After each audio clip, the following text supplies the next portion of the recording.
ਪ੍ਰੀਤੀ ਜੋੜੀ ਹੈ, ਉਨੀ ਦੇਰ ਅਸੀਂ ਇਹਨਾਂ ਪ੍ਰਭਾਵਾਂ ਦੇ ਅਧੀਨ ਹਾਂ। ਪਰ ਸਤਿਗੁਰੂ ਜੀ ਸਮਝਾਉਂਦੇ ਹਨ, ਸਾਧ ਸੰਗ ਦੁਸ਼ਮਨ ਸਭ ਮੀਤ, ਕਿ ਜਦੋਂ ਮਨੁੱਖ ਆਪਣੇ ਗੁਰੂ ਦੀ ਸ਼ਰਨ ਪੈ ਜਾਂਦਾ ਹੈ, ਜਾਂ ਰੱਬ ਦੇ ਪਿਆਰਿਆਂ ਨੂੰ ਕਹਿ ਲਈਏ, ਉਹਨਾਂ ਨੂੰ ਵੀ ਸਾਧ ਆਖਿਆ ਜਾਂਦਾ ਹੈ, ਜਿਨ੍ਹਾਂ ਨੇ ਆਪਣੇ ਮਨ ਨੂੰ ਸਾਧਿਆ ਹੈ, ਟਿਕਾ ਲਿੱਤਾ, ਸਾਧ ਕੇ ਬਿਲਕੁਲ, ਜਿਵੇਂ ਅਸੀਂ ਕਹੀਏ ਕਿ ਕਿਸੇ ਲੱਕੜੀ ਆਦਿ ਨੂੰ ਘੜ ਕੇ ਉਸਦੇ ਔਜ਼ਾਰ ਬਣਾਏ ਜਾਂਦੇ ਹਨ, ਵਰਤਣ ਵਾਲੀਆਂ ਚੀਜ਼ਾਂ ਬਣਾਈਆਂ ਜਾਂਦੀਆਂ ਹਨ, ਐਵੇਂ ਹੀ ਸਾਧ ਜਨ ਰੱਬ ਦੇ ਪਿਆਰੇ ਆਪਣੇ ਮਨ ਨੂੰ ਘੜ ਲੈਂਦੇ ਹਨ। ਆਪਣੇ ਮਨ ਨੂੰ ਘੜ ਕੇ ਗੁਰੂ ਜੋਗਾ ਸੋਹਣਾ ਸੁਨੱਖਾ ਵਰਤਨ ਯੋਗ ਬਣਾ ਲੈਂਦੇ ਹਨ ਕਿ ਉਹ ਗੁਰੂ ਦੇ ਆਖੇ ਲੱਗ ਸਕੇ। ਸੋ ਇਹਨਾਂ ਦਾ ਮਨ ਜਿਨ੍ਹਾਂ ਨੇ ਬਣਾ ਲਿਆ, ਉਹ ਸਾਧੂ ਜਨ ਅਖਵਾਉਂਦੇ ਹਨ, ਅਤੇ ਉਹਨਾਂ ਦੀ ਜੋ ਸੰਗਤ ਕਰਦਾ ਹੈ ਉਸ ਦੀ ਵਿਆਖਿਆ ਅਸੀਂ ਕਰਦੇ ਹਾਂ ਕਿ ਸਾਧ ਸੰਗ ਦੁਸ਼ਮਨ ਸਭ ਮੀਤ, ਕਿ ਜੋ ਸਾਧ ਜਨ ਹਨ ਉਹਨਾਂ ਦੀ ਸੰਗਤ ਦੇ ਵਿੱਚ ਜਦੋਂ ਮਨੁੱਖ ਆਉਂਦਾ ਹੈ ਅਤੇ ਉਸਨੂੰ ਸਾਰੇ ਜਿੰਨੇ ਵੀ ਜੀਵ ਦਿਖਾਈ ਦਿੰਦੇ ਹਨ, ਸਾਰੇ ਦੁਸ਼ਮਣ ਮਿੱਤਰ ਲੱਗਣ ਲੱਗ ਜਾਂਦੇ ਹਨ। ਹੁਣ ਭਾਈ ਕਨ੍ਹਈਆ ਜੀ ਨੂੰ ਕਿਵੇਂ ਮਿੱਤਰ ਦਿਖਾਈ ਦਿੱਤੇ? ਜੰਗ ਦੇ ਮੈਦਾਨ ਦੇ ਵਿੱਚ ਪਤਾ ਹੈ ਕਿ ਦੁਸ਼ਮਣ ਦੀ ਗੋਲੀ ਕਿਸੇ ਦੀ ਪਰਵਾਹ ਨਹੀਂ ਕਰਦੀ, ਦੇਖ ਕੇ ਕੋਈ ਆਉਂਦੀ ਹੈ ਕਿ ਕੋਈ ਪਾਣੀ ਪਿਆ ਰਿਹਾ, ਉਹਦੇ ਨਹੀਂ ਵੱਜਣੀ, ਸਾਰੇ ਪਾਸਿਆਂ ਤੋਂ ਗੋਲੀਆਂ ਆਉਂਦਾ, ਧੁੰਦ ਚੱਲ ਰਹੀਆਂ ਹੁੰਦੀਆਂ ਹਨ, ਫਿਰ ਵੀ ਪਰਵਾਹ ਨਹੀਂ। ਬੰਬ ਵੀ ਚੱਲਦੇ ਹਨ ਉੱਥੇ, ਬੰਦੂਕਾਂ, ਵੱਡੇ ਵੱਡੇ ਬੰਬ ਚੱਲਦੇ ਹਨ, ਫਿਰ ਵੀ ਭਾਈ ਕਨ੍ਹਈਆ ਜੀ ਵਰਗੇ ਪਰਵਾਹ ਨਹੀਂ ਕਰਦੇ। ਵੱਡੀਆਂ ਵੱਡੀਆਂ ਤੋਪਾਂ ਲੈ ਕੇ ਆਉਂਦੇ ਸਨ, ਟੈਂਕ ਲੈ ਕੇ ਆਉਂਦੇ ਸਨ ਉਸ ਦਿਨ ਸਮੇਂ ਦੇ ਅਨੁਸਾਰ, ਪਰ ਭਾਈ ਕਨ੍ਹਈਆ ਜੀ ਨੇ ਦੁਸ਼ਮਣੀ ਭੁਲਾ ਕੇ ਦੁਸ਼ਮਣ ਨੂੰ ਮਾਰਨ ਦੇ ਬਜਾਏ ਦੁਸ਼ਮਣੀ ਨੂੰ ਮਾਰਨਾ ਚੰਗਾ ਸਮਝਿਆ।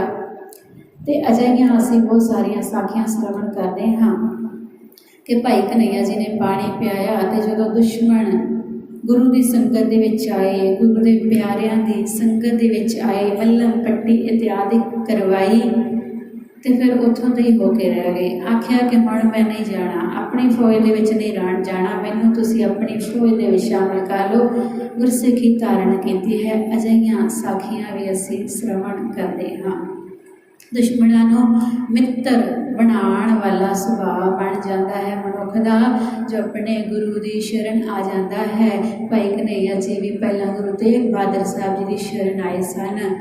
ਮਨ ਦੇ ਵਿੱਚ ਤਾਂਘ ਸੀ, ਇੱਛਾ ਸੀ ਕੁਝ ਚੰਗੇ ਦੀ, ਅਤੇ ਫਿਰ ਗੁਰੂ ਦੇ ਸੱਚੇ ਦੀ ਸ਼ਰਨ ਦੇ ਵਿੱਚ ਆਏ ਅਤੇ ਸੱਚੇ ਵਾਲੇ ਬਣ ਗਏ। ਅਸੀਂ ਸੱਚ ਨੂੰ ਸਿਮਰਦੇ ਹਾਂ ਅਤੇ ਸੱਚ ਦੇ ਯੋਗ ਬਣ ਜਾਈਏ, ਸਾਡੀ ਆਤਮਾ ਸੱਚੀ ਸੁੱਚੀ ਪਵਿੱਤਰ ਹੋ ਸਕੇ, ਖਾਲਸ ਹੋ ਸਕੇ, ਅਸੀਂ ਖਾਲਸੇ ਬਣ ਸਕੀਏ। ਸਾਧ ਸੰਗ ਦੁਸ਼ਮਨ ਸਭ ਮੀਤ, ਕਹਿੰਦੇ ਜਿੰਨੇ ਵੀ ਦੁਸ਼ਮਣ ਹਨ ਸਾਰੇ ਮਿੱਤਰ ਬਣ ਜਾਂਦੇ ਹਨ। ਨਹੀਂ ਤਾਂ ਅਸੀਂ ਸੰਸਾਰ ਦੇ ਵਿੱਚ ਬੜੇ ਹੀ ਦੁਸ਼ਮਣੀਆਂ ਅਸੀਂ ਖੜੀਆਂ ਕਰ ਲੈਂਦੇ ਹਾਂ। ਦੁਨੀਆ ਦੇ ਵਿੱਚ ਕੋਈ ਕਿਸੇ ਦਾ ਭਲਾ ਨਹੀਂ ਚਾਹੁੰਦਾ। ਅਸਲ ਦੇ ਵਿੱਚ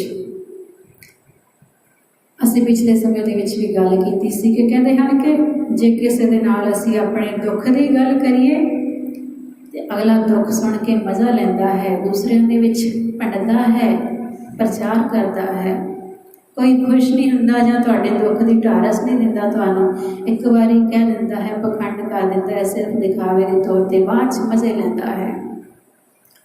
ਅਤੇ ਜੇ ਸੁੱਖ ਦੀ ਅਸੀਂ ਗੱਲ ਕਰਦੇ ਹਾਂ ਅਤੇ ਦੇਖ ਕੇ ਅਗਲਾ ਖੁਸ਼ ਨਹੀਂ ਹੁੰਦਾ, ਆਖਦਾ ਹੈ ਕਿ ਇਹਨੂੰ ਇੰਨਾ ਕੁਛ ਕਿਵੇਂ ਮਿਲ ਗਿਆ, ਇਹ ਖੁਸ਼ ਕਿਵੇਂ ਹੈ, ਫਿਰ ਪ੍ਰਸੰਨ ਨਹੀਂ ਹੁੰਦਾ ਤੁਹਾਡੇ ਸੁੱਖ ਦੇ ਵਿੱਚ, ਦੁਖੀ ਕਰਨ ਦੀ ਵੀ ਕਈ ਵਾਰੀ ਕੋਸ਼ਿਸ਼ ਕਰਦਾ ਹੈ। ਕਈ ਲੋਕ ਅਜਿਹੇ ਵੀ ਹੁੰਦੇ ਹਨ ਕਿ ਉਸ ਸੁੱਖ ਨੂੰ ਖਤਮ ਕਰਨ ਦੀ ਕੋਸ਼ਿਸ਼ ਕਰਦੇ ਹਨ।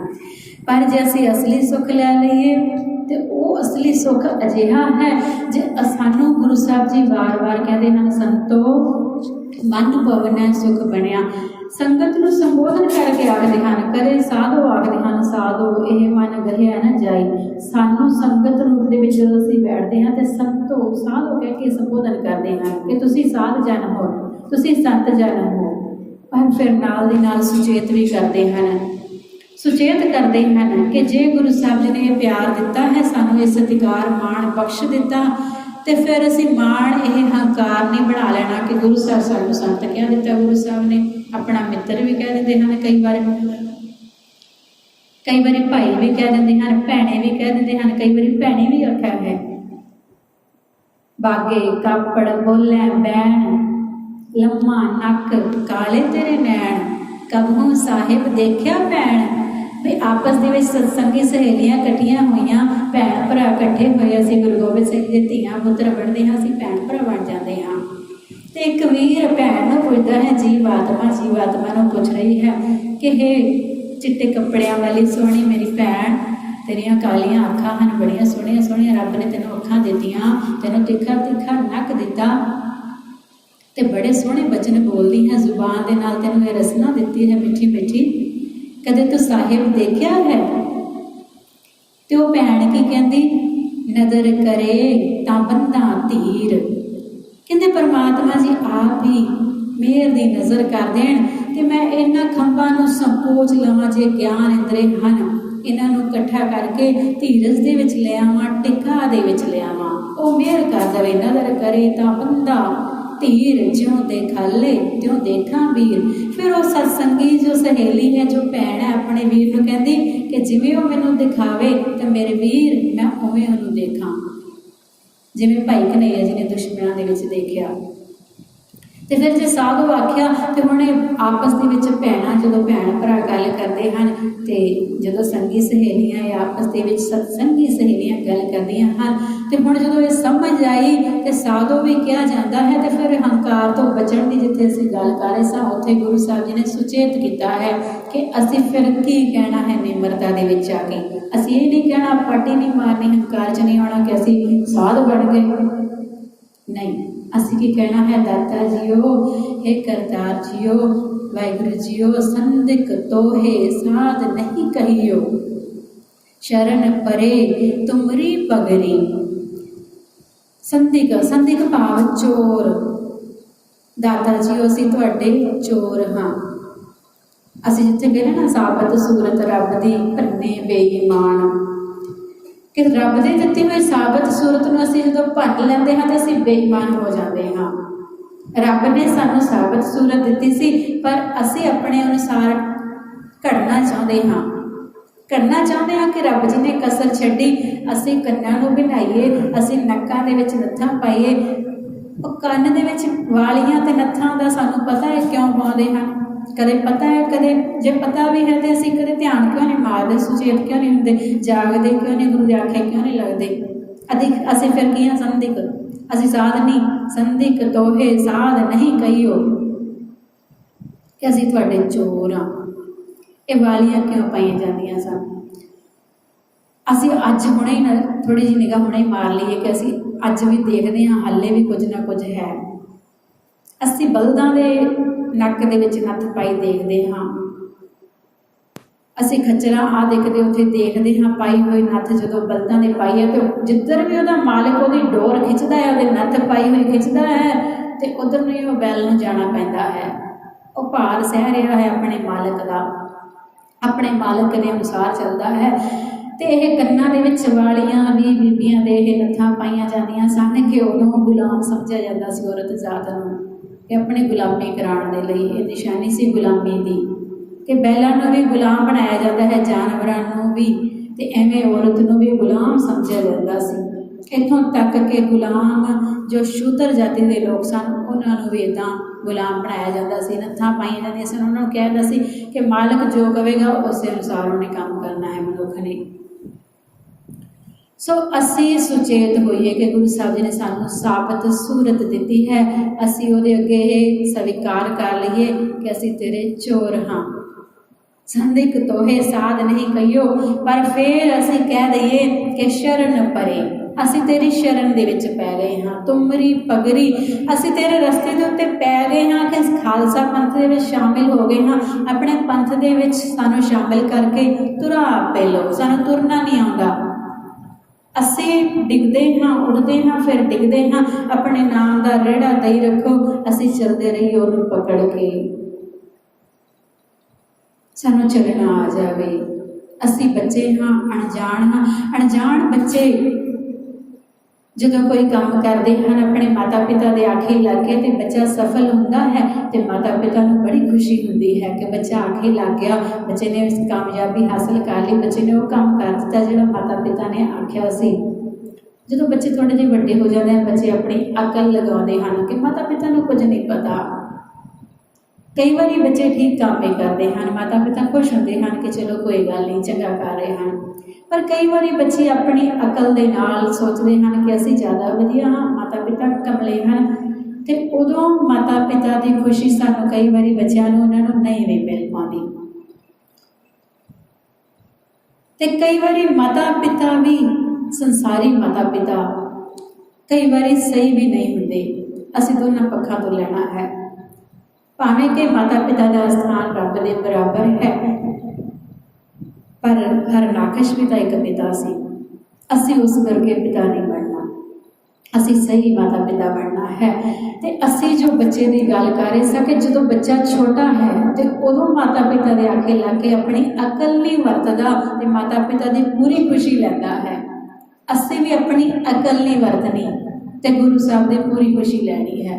ਜੋ ਗੁਰੂ ਸਾਹਿਬ ਕਹਿੰਦੇ ਹਨ ਬਸ ਆਖੇ ਲੱਗਣਾ ਹੈ, ਉਸ ਪੰਥ ਤੇ ਚੱਲਣਾ ਹੈ। ਕਹਿਣਾ ਹੈ ਕਿ ਸ਼ਰਨ ਪਰੇ ਤੁਮਰੀ ਪਗਰੀ, ਕਹੇ ਕਬੀਰ ਇਹ ਬੇਨਤੀ ਸੁਣਿਓ। ਦਾਤਾ ਜੀ ਮੇਰੀ ਬੇਨਤੀ ਸੁਣ ਲਓ ਨਾ, ਮਤ ਘਾਲੋ ਜੰਮ ਕੀ ਖਬਰੀ। ਇਹ ਜੋ ਵਾਰ-ਵਾਰ ਸਾਨੂੰ ਮੌਤ ਆਉਂਦੀ ਹੈ, ਬਾਅਦ ਦੇ ਵਿੱਚ ਜਮਾਂ ਵਾਲੀ ਮੌਤ ਜਿਹੜੀ ਆਉਣੀ ਹੈ ਮਰਨ ਤੋਂ ਬਾਅਦ, ਉਹਦਾ ਤਾਂ ਸਾਨੂੰ ਪਤਾ ਨਹੀਂ, ਪਰ ਇਹ ਵਿਕਾਰ, ਮਾਇਆ ਦਾ ਪ੍ਰਭਾਵ, ਔਗਣ, ਇਹ ਜੰਮ ਸਾਨੂੰ ਹਰ ਵਾਰ ਜੋ ਮਾਰ ਰਹੇ ਹਨ। ਅਸੀਂ ਕਦੇ ਜਿਉਂਦੇ ਹਾਂ, ਕਦੇ ਮਰਦੇ ਹਾਂ। ਜਦੋਂ ਗੁਰੂ ਦੇ ਸ਼ਬਦ ਦੀ ਕਮਾਈ ਕਰਦੇ ਹਾਂ ਤਾਂ ਉਦੋਂ ਜਿਉ ਰਹੇ ਹੁੰਦੇ ਹਾਂ, ਫਿਰ ਜਦੋਂ ਮਾਇਆ ਦੇ ਵਿੱਚ ਫਸਦੇ ਹਾਂ ਅਸਲ ਦੇ ਵਿੱਚ ਉਦੋਂ ਮਰੇ ਹੁੰਦੇ ਹਾਂ। ਇਹ ਮਰਨ ਜੰਮਣਾ ਸਾਡਾ ਹਰ ਵੇਲੇ ਚੱਲਦਾ ਰਹਿੰਦਾ ਹੈ, ਨਾਲ ਦੀ ਨਾਲ ਕਦੇ ਜੰਮ ਗਏ, ਕਦੇ ਮਰ ਗਏ, ਪਰ ਸਾਨੂੰ ਸੁਚੇਤਤਾ ਨਹੀਂ ਆਉਂਦੀ, ਅਸੀਂ ਜਾਗਦੇ ਨਹੀਂ। ਅਸੀਂ ਜਾਗ ਜਾਈਏ, ਮਤ ਕਰ ਲਓ। ਸੱਚੇ ਪਾਤਸ਼ਾਹ ਕਿਰਪਾ ਕਰੋ ਨਾ ਕਿ ਇਹ ਵਿਕਾਰ ਸਾਡੇ ਉੱਤੇ ਭਾਰੀ ਨਾ ਪੈ ਸਕਣ, ਹਾਵੀ ਨਾ ਹੋ ਸਕਣ। ਸੋ ਅਸੀਂ ਬੇਨਤੀ ਕਰਨੀ ਸਿੱਖ ਜਾਈਏ ਅਤੇ ਸਾਨੂੰ ਫਿਰ ਗੁਰੂ ਸਾਹਿਬ ਜੀ ਤਾਂ ਹੀ ਤਾਂ ਸੁਚੇਤ ਕਰਨਗੇ, ਤਾਂ ਹੀ ਤਾਂ ਸਾਨੂੰ ਸਮਝ ਆਵੇਗੀ। ਗੁਰੂ ਦੀ ਸੰਗਤ ਦਾ ਸਾਨੂੰ ਫਾਇਦਾ ਹੋਵੇਗਾ ਕਿ ਦੁਸ਼ਮਣ ਸਭ ਮੀਤ ਲੱਗਣ ਲੱਗ ਜਾਣਗੇ। ਨਹੀਂ ਤਾਂ ਸਾਨੂੰ ਦੁਸ਼ਮਣ ਲੱਗਦੇ ਹਨ, ਮਿੱਤਰ ਲੱਗਦੇ ਹਨ। ਅਤੇ ਕਈ ਵਾਰੀ ਕੀ ਹੁੰਦਾ ਹੈ ਕਿ ਮਿੱਤਰਾਂ ਦੀ ਵੀ ਬਾਅਦ ਦੇ ਵਿੱਚ ਸਮਝ ਆਉਂਦੀ ਹੈ ਕਿ ਅਸਲੀ ਮਿੱਤਰ ਕੋਈ ਨਹੀਂ ਦੁਨੀਆ ਦੇ ਵਿੱਚ। ਬਾਅਦ ਦੇ ਵਿੱਚ ਸਮਝ ਆਉਂਦੀ ਹੈ ਜਦੋਂ ਮਿੱਤਰ ਧੋਖਾ ਦੇ ਜਾਂਦਾ ਹੈ ਕਿ ਸਾਨੂੰ ਆਪਣੇ ਭਲੇ ਦੇ ਲਈ, ਆਪਣੀ ਲੋੜ ਦੇ ਲਈ ਸਾਡੇ ਮੂੰਹ ਦੇ ਉੱਤੇ ਮਿੱਠਾ ਬਣਦਾ ਰਹਿੰਦਾ ਹੈ ਕਿ ਤੁਸੀਂ ਬਹੁਤ ਵਧੀਆ ਹੋ ਜੀ, ਪਰ ਅਸਲ ਦੇ ਵਿੱਚ ਉਹਦਾ ਆਪਣਾ ਮਤਲਬ ਸੀ। ਜੇ ਉਸਨੇ ਸਾਡੇ ਔਗਣਾਂ ਨੂੰ ਸਾਡੇ ਸਾਹਮਣੇ ਨਹੀਂ ਲੈ ਕੇ ਆਉਂਦਾ ਤਾਂ ਸਾਡਾ ਅਸਲੀ ਮਿੱਤਰ ਨਹੀਂ ਹੋ ਸਕਦਾ। ਨਾਨਕ ਮਿੱਤਰਾਈ ਤਿਸ ਸਿਉ, ਕਹਿੰਦੇ ਮਿੱਤਰਾਈ ਉਸੇ ਦੇ ਨਾਲ ਕਰਨੀ ਚਾਹੀਦੀ ਹੈ। ਕਿਹੜੇ ਦੇ ਨਾਲ? ਕਹਿੰਦੇ ਸਭ ਕੁਛ ਜਿਸ ਕੈ ਹਾਥ, ਕਹਿੰਦੇ ਜਿਸ ਦੇ ਹੱਥ ਦੇ ਵਿੱਚ ਸਾਰਾ ਕੁਝ ਹੈ। ਕੁਮਿੱਤਰਾਂ ਸਈ ਕਾਂਢੀਐ, ਇੱਕ ਵੇਖ ਨਾ ਚੱਲਣਾ ਸਾਥ। ਕਹਿੰਦੇ ਜਿਹੜਾ ਪਰਮਾਤਮਾ ਹੈ, ਕਹਿੰਦੇ ਉਹਦੇ ਵਿੱਚ ਹੱਥ ਦੇ ਵਿੱਚ ਸਾਰਾ ਕੁਝ ਹੈ, ਉਹ ਸਭ ਕੁਝ ਕਰ ਸਕਦਾ ਹੈ। ਅਸਲ ਦੇ ਵਿੱਚ ਇਹੀ ਅਸਲੀ ਮਿੱਤਰ ਹੈ। ਅਸਲੀ ਮਿੱਤਰ ਦੁਨੀਆ ਦੇ ਵਿੱਚ ਵੀ ਹੋ ਸਕਦੇ ਹਨ, ਜਿਹੜੇ ਸਾਡੇ ਔਗਣਾਂ ਨੂੰ ਦੱਸਦੇ ਹਨ ਅਤੇ ਸਾਨੂੰ ਸਹੀ ਰਸਤੇ ਵੱਲ ਲੈ ਕੇ ਜਾ ਸਕਦੇ ਹਨ। ਉਹ ਸਾਨੂੰ ਅਸਲ ਦੇ ਵਿੱਚ, ਅਸੀਂ ਕਈ ਵਾਰੀ ਦੁਸ਼ਮਣਾਂ ਨੂੰ ਵੀ ਮਿੱਤਰ ਕਹਿ ਦਿੰਦੇ ਹਾਂ ਕਿ ਜਿਹੜਾ ਦੁਸ਼ਮਣ ਉਹ ਚੰਗਾ ਹੈ ਮਿੱਤਰ ਤੋਂ, ਜਿਹੜਾ ਸਾਡੇ ਔਗਣਾਂ ਨੂੰ ਸਾਡੇ ਸਾਹਮਣੇ ਲੈ ਕੇ ਆਉਂਦਾ ਹੈ, ਸਾਨੂੰ ਸੁਚੇਤ ਕਰਦਾ ਹੈ ਕਿ ਅਸੀਂ ਗਲਤ ਕਰ ਰਹੇ ਸੀ। ਸਾਨੂੰ ਪਛਾਣ ਹੋ ਜਾਂਦੀ ਹੈ ਉਦੋਂ ਅਸਲ ਦੇ ਵਿੱਚ ਕਿ ਦੁਸ਼ਮਣ ਕਿਹੜਾ ਹੈ ਅਤੇ ਮਿੱਤਰ ਕਿਹੜਾ ਹੈ। ਜਦੋਂ ਸਾਨੂੰ ਸੁਚੇਤਤਾ ਹੁੰਦੀ ਹੈ ਕਿ ਅਸੀਂ ਗਲਤ ਰਸਤੇ 'ਤੇ ਜਾ ਰਹੇ ਸੀ, ਦੁਸ਼ਮਣ ਹੀ ਚੰਗਾ, ਇਸ ਤੋਂ ਚੰਗਾ ਕਿ ਮਿੱਤਰ ਜੋ ਹੈ ਉਹ ਸਾਡੇ ਤੋਂ ਆਪਣਾ ਫਾਇਦਾ ਉਠਾ ਰਿਹਾ ਹੈ, ਇਸ ਤੋਂ ਚੰਗਾ ਸਾਡੇ ਲਈ ਦੁਸ਼ਮਣ ਹੈ। ਪਰ ਅਸਲ ਦੇ ਵਿੱਚ ਕਹਿੰਦੇ ਮਿੱਤਰ ਕੌਣ ਹੈ? ਸਭ ਕੁਛ ਪਰਮਾਤਮਾ ਜੀ ਅਸਲ ਦੇ ਵਿੱਚ ਮਿੱਤਰ ਹਨ। ਅਸਲ ਦੇ ਵਿੱਚ ਬਾਕੀ ਲੋਕ ਜਿਹੜੇ ਆਪਣੇ ਮਤਲਬ ਦੇ ਲਈ ਸਾਡੇ ਨਾਲ ਜੁੜੇ ਹਨ, ਕਹਿੰਦੇ ਕੁਮਿੱਤਰਾਂ ਸੇ ਕਾਂਢੀਐ, ਕਹਿੰਦੇ ਉਹ ਕੁਮਿੱਤਰ ਹਨ, ਭੈੜੇ ਮਿੱਤਰ ਹਨ, ਇੱਕ ਵੇਖ ਨਾ ਚੱਲਣਾ ਸਾਥ। ਕਿ ਸਾਨੂੰ ਮੁਸੀਬਤ ਆ ਖੜੀ ਹੋਵੇ ਅਤੇ ਜਾਂ ਅਸੀਂ ਰੱਬ ਦੇ ਦੁਆਰੇ 'ਤੇ ਜਦੋਂ ਜਾਣਾ ਹੈ ਉਦੋਂ ਕਹੀਏ ਕਿ ਹੁਣ ਆ ਜਾ ਤੂੰ ਮੇਰੇ ਨਾਲ ਚੱਲ, ਮੌਤ ਆਉਣ ਲੱਗੀ ਹੈ, ਉਦੋਂ ਥੋੜ੍ਹੀ ਕੋਈ ਕਹਿੰਦਾ ਕਿ ਮੈਂ ਤੇਰੇ ਨਾਲ ਮਰਦਾ ਨਹੀਂ। ਜੇ ਦੁੱਖ ਮੁਸੀਬਤ ਆਉਂਦੀ ਹੈ ਅਤੇ ਸਾਨੂੰ ਇਕੱਲੇ ਹੀ ਸਹਿਣੀ ਪੈਂਦੀ ਹੈ। ਸਾਡੇ ਅੰਦਰ ਜੋ ਬੀਤਦੀ ਹੈ ਉਹ ਤਾਂ ਇਕੱਲੇ ਹੀ ਸਹਿਣੀ ਪੈਂਦੀ ਹੈ। ਅਗਲਾ ਆਉਂਦਾ ਹੈ ਥੋੜ੍ਹਾ ਜਿਹਾ, ਅਗਲਾ ਆਪਦਾ ਵੀ ਰੋਕ ਕੇ ਚਲਾ ਜਾਂਦਾ ਹੈ ਦੁੱਖ। ਠੀਕ ਹੈ ਕਿ ਇਸ ਦੁਨੀਆ ਦਾ, ਸਾਡੇ ਸਮਾਜ ਦਾ ਸਿਸਟਮ ਹੈ, ਪਰ ਅਸਲੀ ਮਿੱਤਰ ਜੋ ਹਨ ਉਹਨਾਂ ਦੀ ਪਛਾਣ ਦੁੱਖ ਵੇਲੇ ਹੀ ਹੁੰਦੀ ਹੈ। ਕਹਿੰਦੇ ਪਰਮਾਤਮਾ ਦੀ ਦਰਗਾਹ ਦੇ ਵਿੱਚ ਜਾਣ ਲੱਗਿਆ, ਕਹਿੰਦੇ ਇੱਕ ਵੇਖ ਇੱਕ ਕਦਮ ਵੀ ਨਹੀਂ ਉਹ ਸਾਥ ਚੱਲ ਸਕਦੇ। ਇਸ ਕਰਕੇ ਇਸ ਗੱਲ ਨੂੰ ਸਮਝ ਲਈਏ ਕਿ ਦੁਨੀਆ ਦੇ ਵਿੱਚ ਸਾਰੇ ਵਿਖਾਵੇ, ਸਾਰੀਆਂ ਇਹ ਜੋ चीज़ां हाँ दुनिया दे विच जो भी दिखाई दिता है सब कुछ झूठ है, नाशवंत है, कोई भी किसी का नहीं, सारे इत्थे कुछ पल दे साथी हैं। दुनिया दे विच असीं रहंदे होए जे समझना है हरख सोग जा कै नहीं बैरी मीत समान। असीं दुनिया दे विच रहंदे होए असीं दुश्मनां नूं भी मित्र समझ लईए, बैरी मीत समान। नानक कहो नानक सुन रे मना। असीं जीवन मुक्त होना है तो गुरु साहब जी कहते कहो नानक सुन रे मना। गुरु तेग बहादुर साहब जी आखण मुकत ताही ते जान, कहते उस मनुख नूं मुकत समझो कि जिहड़ा मनुख संसार दे विच रहिंदा होया वैरी मित्र बराबर समझ लैंदा है कि असल सबको मीत हम आपन कीना हम सबना के साजन। कि असीं कहिए कि साडा कोई खास मित्र है तो खास दुश्मन है, कहते नहीं इस तो उपर उठ जाओ, कहते सारे मित्र हैं दुनिया दे विच, सारे कहते मित्र हैं, कोई भी दुश्मन नहीं। भाई कन्हैया जी दे वांग साडे जीवन जाच बन जावे। निज कर देखियो जगत मैं को काहू ना को ना है। कहते असल दे विच असीं की देखिया है कि असीं निज परख के देखिया है, चंगी तरह देखिया है कि कोई भी किसी का नहीं, कोई भी नहीं किसी का। इत्थे बस मतलब दे सारे रिश्ते हैं। जे असीं देखिए असीं भी अपने बच्चों के नाल भी अपने मतलब के लिए असल दे विच खड़े होंदे हाँ कि बच्चे साडे बुढ़ापे दे विच सहारा बनणगे। असीं देखिए कि किते ना किते असीं भी मतलब प्रस्त हाँ। जे नूंहां लैके आउंदे हाँ तो सोचते हाँ कि सेवा करनगियां ते सेवा नहीं करदियां तो फिर उस सस्सां दी देखण वाली हालत हुंदी है। गलियां दे विच खड़ के किवें कहंदियां कि आह नूंह साडी एवें आ। किन्ना चंगा होवे जे उस नूंह नूं धी बना के उहनूं समझाया जावे कि बेटा जी ਇਹ ਕੰਮ सही आ, ਇਹ ਕੰਮ सही नहीं। भी तुसीं किरपा करके जे प्यार दोगे तो वह भी तुहानूं अगों सत्कार देवेगी। सो असीं समझ जाइए असीं अपने मतलब के लिए जुड़े हुए हाँ। मतलब नहीं पूरा होया तो तू कौन तो मैं कौन। असीं अपना नहीं बनाउंदे, प्यार दे विच आउणा है, मोह दे विच नहीं फसना। असीं मोह तो बचना है। जो मोह ते हंकार ये वड्डे रोग हैं। आम तौर पर असीं पंजों भी वड्डे हैं पर मोह ते हंकार जो है इहदे उत्ते काबू पाना बड़ा औखा है। काम उत्ते काबू पाया जा सकता है, मनुख सुचेत रह सकता है। लोभ उत्ते भी किते ना किते काबू पाया जा सकता है। काम क्रोध लोभ मोह हंकार काम क्रोध क्रोध के उत्ते भी कई बार मनुख काबू पा लेते हैं कि गुस्सा आया तो किसी न किसी तरीके दे नाल काबू कर लिया। पर यह जो मोह है ये साडे अपनियां दा है, ये नहीं छुटता। हंकार साडे अपने आप का भी हो जाता है, अपने गुणों का हो जाता है, नहीं छुटता, बड़ा औखा है। सो गुरु के दर ते आना है तो ये जो काम करो लोभ हंकार जो दुश्मन बने हुए हैं असल दे विच यही साडे दुश्मन जो हैं असीं इन्हां नूं भी मित्र बना सकते हाँ। इन्हां नूं असीं मित्र बना के सही काम इन्हां तों लै सकते हाँ। असीं लोभ लालच करना है, सत संगता करना है, हंकार करना है तो माण के रूप के लैके आना है। तू मेरा बहु माण करते निमाणियों के माण निताणियों के ताण। सतगुर दे अगे यही आसरा निमरता दे विच आके इसनूं हंकार नूं माण के रूप के लैके आना है कि सानूं अपने दाते का माण है कि दाता सदा पत रखता है, लाज रखता है। तो फिर जो मोह है इसनूं प्यार का रूप देना है कि सारिਆਂ ਦੇ ਵਿੱਚ दुश्मन छड्ड के मित्रता देखनी, सारिਆਂ ਨੂੰ दोस्त समझना कि सारे रब के बंदे हैं। जो दुश्मन बन के आया सानूं रब दे नाल जोड़न दे लिए आया है। जे कोई साडी निंदा चुगली करता है तो साडे कपड़े धो रहा है, की फर्क पैंदा है, कर लो जी फ्री दे विच कपड़े धो रहे हो धो जी, सानूं मौजां साडे पाप घटा रहे हो, कोई गल नहीं, चंगा कर रहे हो, चंगी गल है। फिर क्रोध भी नहीं आवेगा। लोभ खत्म हो गया जो संगत का लोभ संगत का लालच किया कि गुरु की संगत के जाके जाना है, वार वार हंकार भी खत्म कर लेता तो मोह नूं प्यार का रूप दे दिता तो क्रोध आया ही नहीं। फिर काम जो है यह साढ़े उत्ते प्रभावित नहीं हो सकता जो असी गुरु की दिती हुई रहत अपनाते हाँ तो वार वार तृष्णा तो बच जाते हाँ, सारी ते मिट जाती है सारिया भुखा। साच नाम आधार मेरा जिन भुखा सब गवाइया। जो सच्चा नाम आधार बन गया तो तृष्णा भुख सारी खत्म हो जाती है। अमृत नाम निधान है मिल पीवो पाई, जिस सिमरत सुख पाई है सब तिखा बुझाई। कहते परमात्मा का नाम अमृतमयी है, कहते मिल के सारे जिन्हें पिया करो। जिस सिमरत जिन्हों सिमरद्या कहते सुख पाईदा है, असली सुख अनंत सुख मिलता है। सब तिखा सारे तिखा सारी त्रे सारी प्यास माया दी, ते फिर माया की भुख लगी, माया की प्यास लगी, आ भी चाहिए वो भी सारी प्यास ही खत्म हो गई। कर सेवा पार ब्रह्म गुर भुख रहे न काई। कहते पार ब्रह्म अपने गुरु की सेवा कर, अपने पार ब्रह्म पिता परमात्मा जी की कृपा कर, जिसका उरला पारला बन्ना पाया जा सकता, पार नहीं पाया जा सकता। कहते सब भुख गवाई, कहते ਉਹਦੇ सिमरन करन दे नाल, ਉਹਦੀ शरण दे विच आउण दे नाल, कहते सारी भुख सारी प्यास खत्म हो जाती है। सगल मनोरथ पुनिया अमरा पद पाई, कहते सारे मनोरथ तुहाडे पूरे हो जाते हैं ते अमरा पदवी मिल जाती है। नानक सोई दिन सुहावड़ा। फिर सानू सोची आ जाती है कि वह दिन सुहावा है, सोहना है, वह भली रुत है।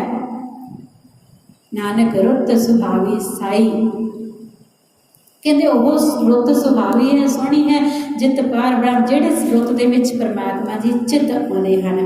जदों रुत अजे कई सावण दे महीना चंगा है, जेठ हाड़ दा माड़ा है, नहीं, कहते हर रुत चंगी है जदों परमात्मा की याद हिरदे दे विच वस गई।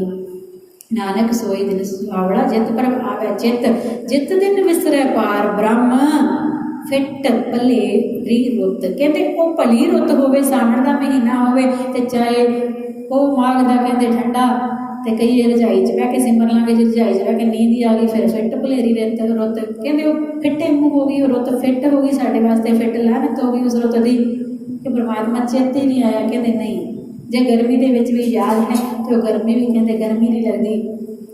जेठ का महीना भी भला बन जाता है, हाड़ का भी भला बन जाता है। आप सब हर संग्राम के महीने का पाठ व्याख्या सहज श्रवण करते हो, सो ये मित्र बन जाते हैं सारे साडे महीने भी, रुतां भी, विकार भी, दुनिया के विच जो रहते हुए दुश्मन साढ़े वो भी मित्र बन जाते हैं। पर साध संग गुरु की संगत करिए, हर वेले उसकी संगत करते रहिए। संगत का मतलब है कि हर वेले गुरु की गल नूं याद रखना, गुरु मेरा संग सदा है नाले, यह साडी प्रीत ते प्रीत बन जाए। सो अज दे शब्द की जो विचार है, एक पंक्ति की असीं विचार कर